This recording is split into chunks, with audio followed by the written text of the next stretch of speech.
All mouths are different. However, they play a similar role in helping us smile, eat, taste, swallow, and form words to speak.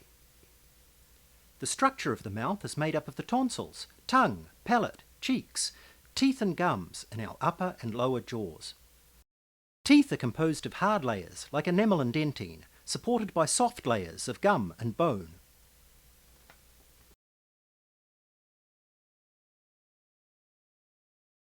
Caries, or cavities, are formed when acids produced by the bacteria in plaque dissolve the tooth structure, the enamel, and create a hole or cavity in the tooth. This process is a slow one, so there are ways to stop and even reverse the process before it goes too far. If the caries has caused a frank hole in the tooth, then a filling is necessary to repair the damage. If the caries is still in an early stage, the dentist can treat the area with a high concentration fluoride, such as fluoride varnish, and provide the patient a daily use high fluoride toothpaste. Brushing twice a day with a fluoride-containing toothpaste, flossing and rinsing with a fluoride and antibacterial rinse, combined with improved diet and nutrition, will help stop caries from starting.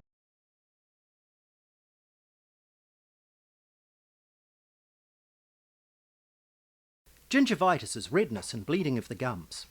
It is an early stage of gum disease that can be treated and reversed as well as prevented. Gingivitis is caused by the build-up of dental plaque around the gum line. The plaque contains bacteria which irritates the gum tissue, causing the redness, swelling and bleeding. Treatment at this early stage is very straightforward.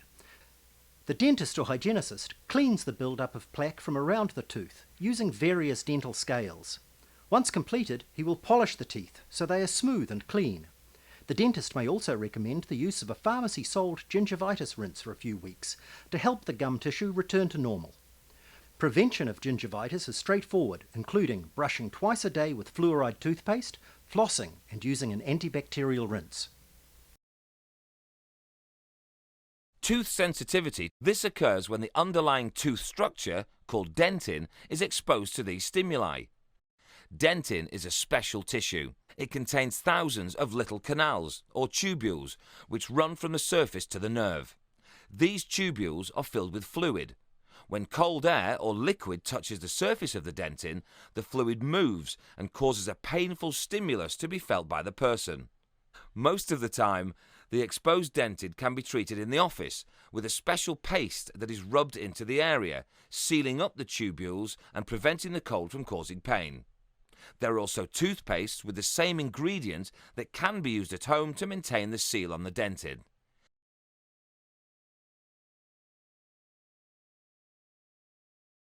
Tooth staining is one of the most common concerns among patients today. Tooth staining can be due to one of two causes. The first is called extrinsic staining. External staining due to eating or drinking food which stain and accumulate on the surface of the tooth. The second is called intrinsic staining. This occurs while a tooth is forming and causes darkening of the interior part of the tooth.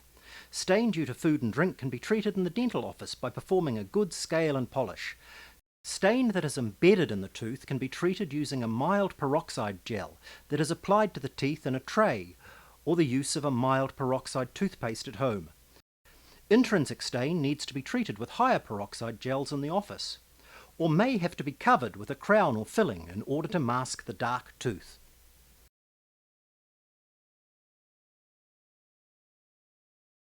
Erosion of the teeth happens when too much acid, usually from food and drinks, comes into contact with the teeth for an extended period of time. The teeth that are being attacked by acid and eroding have a much smoother surface, almost like they were polished. Front teeth can look transparent, especially at the edges, and some of the tooth in this area may chip away because it is so thin.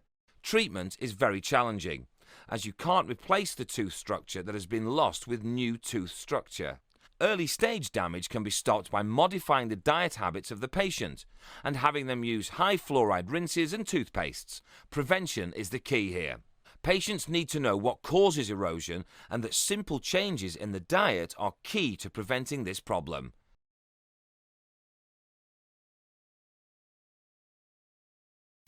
Dry mouth is becoming a more common occurrence today.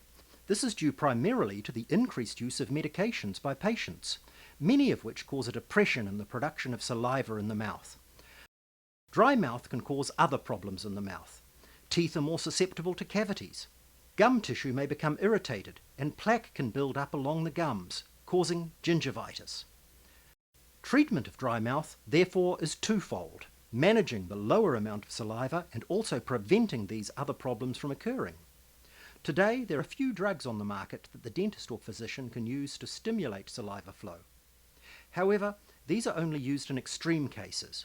More often, the patient is directed to use a mouth rinse, which can lubricate the oral cavity, providing an improved mouth feel.